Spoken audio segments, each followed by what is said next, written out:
संशय हा शब्द खूप छोटा आहे, पण तो वटवृक्षासारख्या मोठ्या नात्याला एका क्षणात मुळासकट उपटून टाकतो. आपण अर्धवट ऐकतो, अर्धवट पाहतो आणि मग मनात चुकीचं चित्र रंगवतो. समोरचा माणूस स्पष्टीकरण द्यायला येतो, परंतु आपला संशय त्याला गुन्हेगाराच्या पिंजऱ्यात उभा करतो. आपण शत्रू बाहेर शोधतोय, परंतु खरा शत्रू आपल्या मनात बसलेला संशय आहे. हा संशय आपल्याला अशांत करतो. त्याच्यामुळे आपल्याला रात्रीची झोपही येत नाही आणि महत्त्वाचं म्हणजे तो माणसाला माणसापासून तोडतो. मनात जर संशय असेल ना, तर नात्यातील विश्वासाला आपोआप तडा जातो.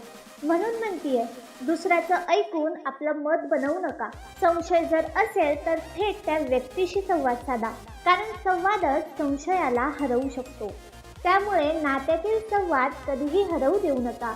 तुमचं यासंबंधी काय मत आहे हे मला कमेंटमध्ये नक्की सांगा. पुन्हा लवकरच भेटूया.